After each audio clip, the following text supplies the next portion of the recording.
सतगुरु कबीरम हरो काल पीरम, साहेब कबीरम हरो काल पीरम, सतगुरु कबीरम हरो काल पीरम। 100 भाई कौरव 5 भाई पांडव में जब लड़ाई हुआ, 100 भाई कौरव मारे गए, 5 भाई पांडव विजय हो गए। युधिष्ठिर को राजगद्दी में बैठाया गया, लेकिन युधिष्ठिर को चैन नहीं आया। जंगल में तपस्या करने के लिए जाने लगे तो कृष्ण भगवान कहते हैं, युधिष्ठिर इतना मेहनत और परिश्रम से राज्य मिला है, आप क्यों जा रहे हो? कहा महाराज मेरे आंख में वही दिखाई देता है 24 घंटा, न खाने में न पीने में चैन नहीं, तो क्या जीवन है? मैं पाप के प्रायश्चित के लिए जंगल में तपस्या करूंगा, इसलिए मैं जा रहा हूं।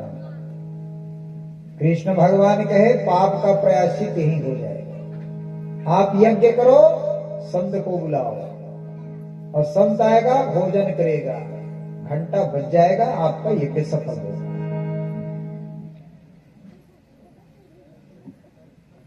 शुपद भक्त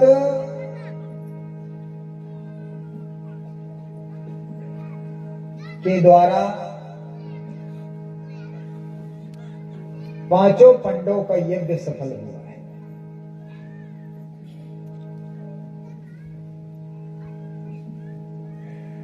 वही सुपद भक्त के माता पिता हैं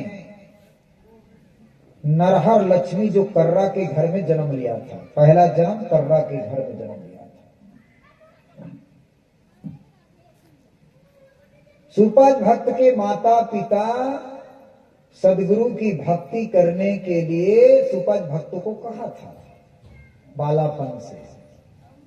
तो सुपद भक्त ने ऐसे भक्ति किया, अंतिम में सतलोक चले गए, लेकिन उसके माता पिता नरक गए।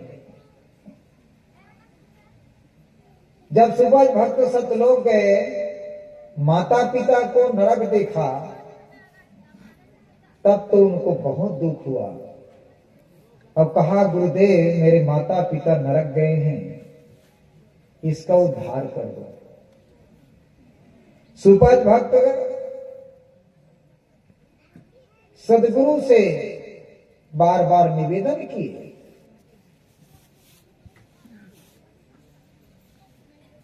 साहब कहते हैं आपने भक्ति किया है तो मेरे लोक में आया है, लेकिन आपके माता पिता तो भक्ति नहीं किया, इसलिए नरक गए। सुपद भक्त कहते हैं ठीक है, मैं तो भक्ति करके आपके सतलोक खा गया, लेकिन आपका संदेश है जागृह भक्त ले अवतारा, अगले पिछले सबे उबारा, धन्य भाग जीवन कर होगी, जागृह भक्त प्रगट तुम से। जिसके घर में कोई भक्तमान पुत्र पैदा हो जाता है तो आगे पीछे सबका कल्याण कर देता है। तो मैं तो केवल माता पिता को कह रहा हूं। उदाहरण के लिए भागीरथी अकेला तपस्या किया है, अब भागीरथी गंगा को बहा करके अपने पुरखा का उद्धार किया है।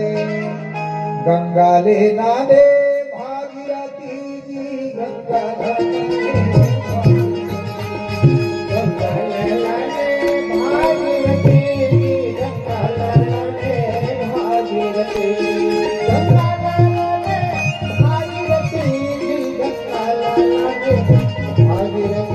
भैया राजा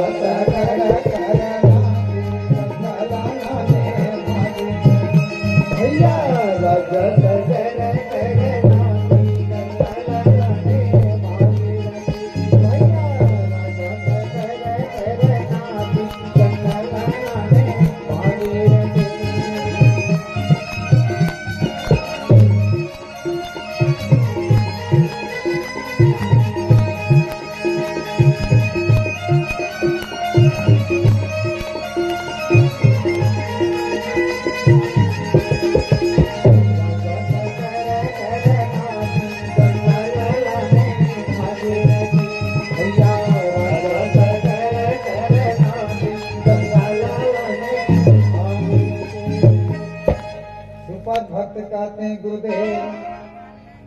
जब भागीरथी अकेला तपस्या करके गंगा को बहा करके 60,000 पुरखा का उद्धार किया है, तो मैं तो केवल माता पिता को कह रहा हूं, आप उसका उद्धार कर दो।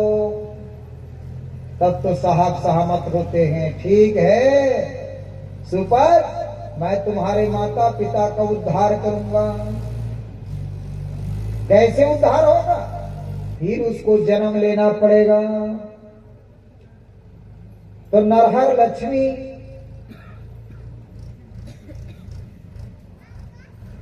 पहले कर्रा के घर में जन्म लिया था, अब ब्राह्मण परिवार में उसका जन्म होता है, जिसका नाम कुलपत और माता का नाम महेश्वरी हुए हैं। कुलपत महेश्वरी के नाम से जाने गए। ब्राह्मण परिवार में उसका जन्म तो होता है, लेकिन एकदम गरीब परिवार में उसका जन्म होता है। कितना गरीब? रोज मांगने जाते थे, अब मांग के लाते थे तब खाते थे, ऐसा उनका दिनचर्या था। कुलपद जो हैं रोज यही काम करते थे, मांग के लाते थे, और जो मिलता था उनसे बना के खाते थे। जब कुलपत योग्य हो गए तो माता महेश्वरी के साथ उनका शादी हो जाता है, दंपत्ति जीवन में रहते हैं। और दंपत्ति जीवन में रहते रहते बहुत दिन बीत गया है, लेकिन एक भी संतान नहीं हुए। एक भी संतान नहीं हुए तो माता महेश्वरी जो हैं अपने मत के अनुसार से सूर्य भगवान की आराधना करने लगे। सूर्य उपासक सूर्य भगवान का आराधना की। जब भी वो नदी में जाते थे, सरोवर में जाते थे, तो नहाने के बाद सूर्य भगवान को अर्घ देते थे और आंचल फैला के मांगते थे कि हे सूर्य भगवान, दुनिया को लाइट देते हो, दुनिया को प्रकाश देते हो, तो कम से कम मेरे को एक पुत्र तो दे दो। यही रोज मांगते थे। एक दिन सदगुरु ने विचार किया कि चलो इसका पुत्र नहीं है, पुत्र बन के जाऊंगा, अब मेरा बात मानेगा। क्योंकि जिसका पुत्र नहीं होता है और पुत्र हो जाता है बहुत मोहित होते हैं, तो मेरे ऊपर ज्यादा प्रेम करेगा, अब मैं जो कहूंगा वो बात मानेगा और मैं मुक्ति कर दूंगा इसका। यही विचार करके जिस समय माता महेश्वरी सूर्य भगवान को अर्घ दे करके आंचल फैला करके आंख मूंद के मांग रहे थे कि हे भगवान, हे सूर्य भगवान, मुझे एक पुत्र दे दो, उसी समय होता क्या है, बच्चा बन करके सदगुरु जो हैं उनके आंचल में प्रकट हो जाता है। जब उनके आंचल में प्रकट हो जाता है, माता महेश्वरी आनंद की बाजा बजाते हैं, आनंद की बाजा बजाते हैं।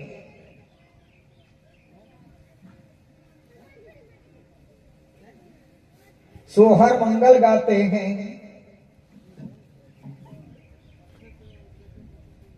और उत्साह मनाते हैं। सदगुरु तो उसके मुक्ति के लिए गए हैं। साहब ने उनको सैन वैन सिखाया, लेकिन उसकी बात को नहीं समझ पाया। साहब विचार करे, शास्त्रों में कहते हैं 5 लोगों को कभी ज्ञान नहीं होता है। ऐश्वर्या नाम, उन्मत्ता नाम, क्षुभिता नाम, जकामी नाम, अहंकार विरूढ़ा नाम, विवेको न जायते। 5 लोगों को कभी ज्ञान नहीं होता। ऐश्वर्य में मद है, उस व्यक्ति को कभी ज्ञान नहीं होता। जो रात दिन पद प्रतिष्ठा में मस्त है, उसको कितनों भी ज्ञान उपदेश दो, वो सुनने वाला नहीं है। क्षुधिता नाम, भूखा आदमी को कभी ज्ञान नहीं होता है। कोई आदमी यहां पर सुबह से खाया ना हो और मैं उसको ज्ञान सुनाऊं तो सुनेगा, क्योंकि उनको भोजन की जरूरत है। कब भोजन मिले वो सोच रहे हैं। क्षुदिता नाम भूखा आदमी को कभी ज्ञान नहीं होता। जकामी नाम जिसका मन जो है काम वासना में लगा है रात दिन, उसको ज्ञान नहीं होगा। अहंकारी व्यक्ति को कभी ज्ञान नहीं होता। धन का, पद का, गुण का जिसके अंदर में अहंकार है उसको भी ज्ञान नहीं होता। मूढ़ व्यक्ति को कभी ज्ञान नहीं होता। 5 लोगों को शास्त्रों में कहते हैं ज्ञान नहीं होता। साहब ने विचार किए, ये 5 लोगों में एक लोग भी है, एक व्यक्ति है, ये भूखा आदमी है। ये सुबह उठते हैं, दिन भर मांगते हैं और दिन भर मांग के लाते हैं तो रात में बना के खाते हैं और दिन भर थके रहते हैं, ये सो जाते हैं। तो क्यों नहीं इसको धनवान बनाया जाए। साहब धनवान बनाने के लिए एक बाल चरित्र करते हैं। जिस पलना में साहेब सोए हैं उस पलना को झड़ाते थे तो 1 तोला सोना निकलते थे। अब जब 1 तोला रोज सोना निकले तो क्या गरीब रहेगा? अमीर हो गए। जब अमीर हो गए तब साहब कहे इसको अब समझाना चाहिए, अब इसको मुक्ति का उपदेश देना चाहिए। साहब ने मुक्ति का उपदेश दिया तो कुलपत महेश्वरी क्या कहे? हम सब जानते हैं, हम ब्राह्मण परिवार में जन्म लिए हैं, हम सब जानते हैं, आपको बताने की जरूरत नहीं है। साहब की बात को नकार दिया, साहब की बात को नहीं माना तो क्या हुआ? ऐसे करते करते फिर मृत्यु हो गए, फिर नरक गए। सुपज भक्त कहते हैं, गुरुदेव आप तो बच्चा बन करके मेरे माता पिता को लाने गए थे, क्या हो गया? उसने कहा मेरे बात को नहीं माना। जब तक मेरे बात को नहीं मानेगा तब तक के उसका मुक्ति नहीं होगा, उद्धार नहीं होगा। तब क्या करना पड़ेगा? फिर उसको जन्म लेना पड़ेगा। तो तीसरा जन्म में एक साहू परिवार में उसका जन्म होता है जिसका नाम चंदन और माता का नाम उदापुर है। साहू परिवार में उसका जन्म होता है, लेकिन धनाढ्य घर में उसका जन्म होता है। उसके घर में धन लबालब भरा हुआ था, उसके घर में धन की कमी नहीं था।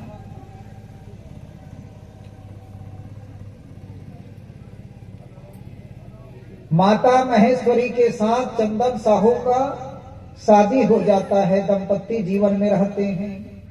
दंपत्ति जीवन में रहते रहते बहुत दिन बीत गया और सरोवर में स्नान करने को जाते थे। एक दिन सरोवर में स्नान करने के बाद कमल में खेलती हुए बाल स्वरूप सदगुरु को पकड़ के ले आते हैं और चंदन साहू से कहते हैं, साहू जी देखो इस कमल के फूल में ये बालक मिला है। अब ये कितना सुंदर बालक है, किसका बालक है पता नहीं। कितना सुंदर बालक का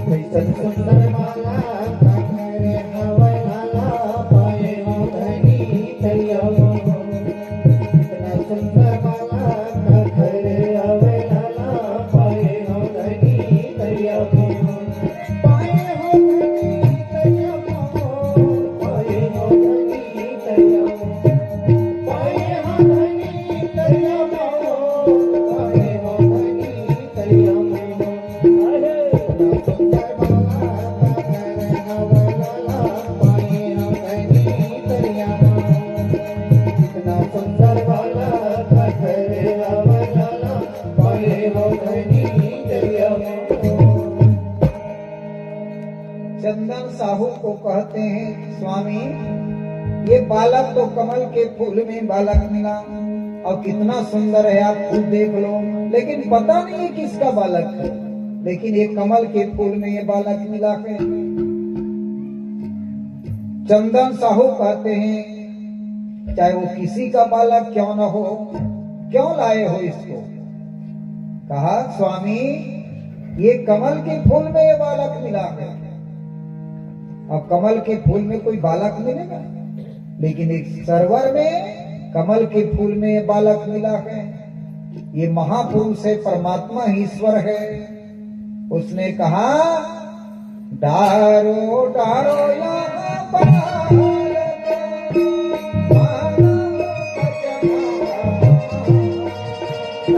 मानव बचना, डारो डारो यहाँ बालक, मानव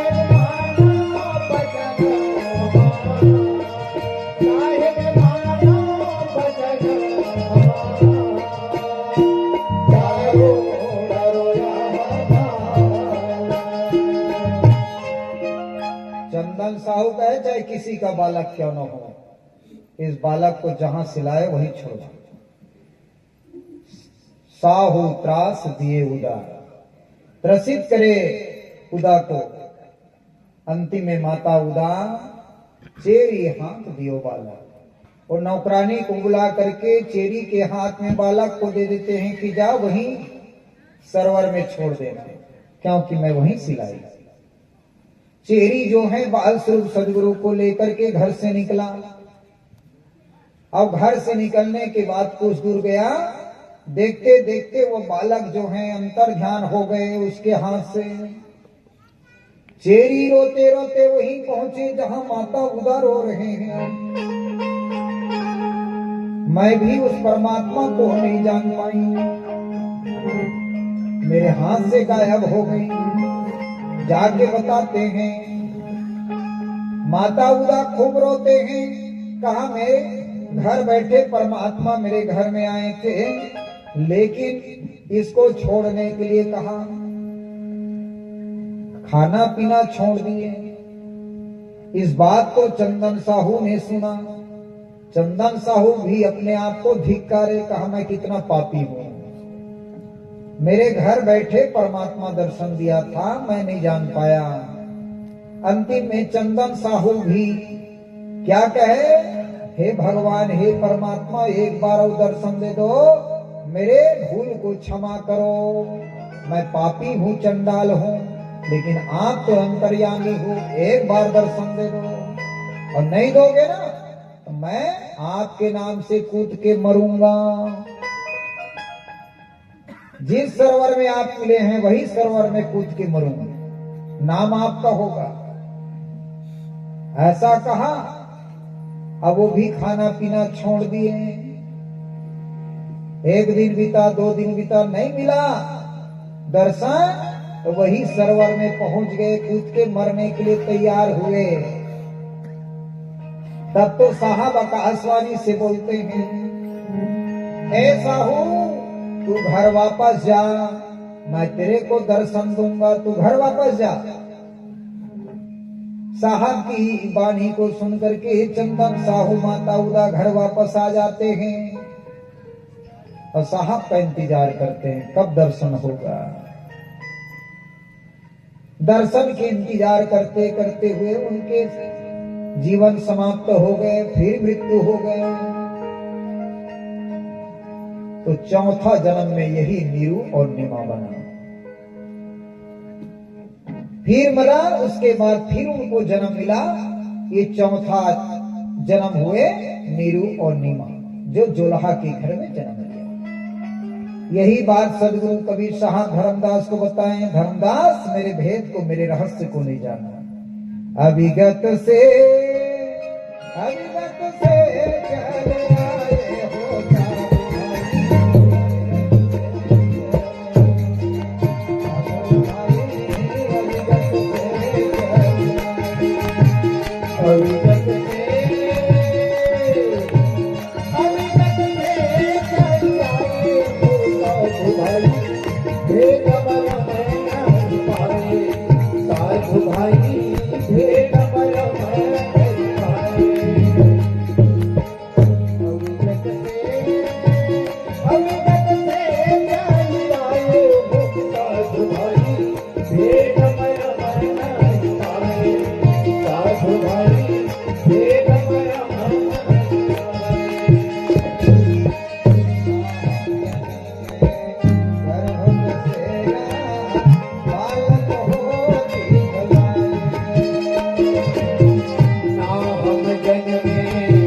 कोई भेद बरमाना नहीं पाए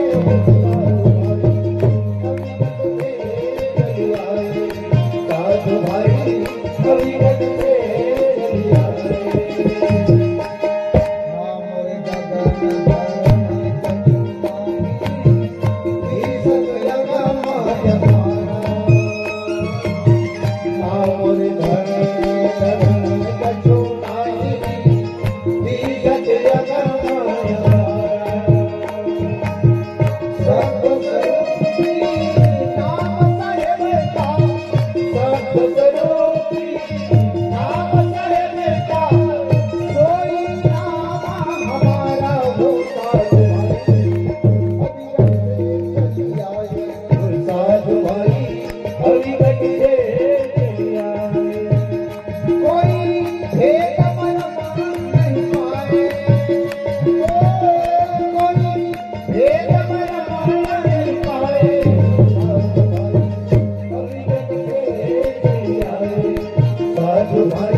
भाई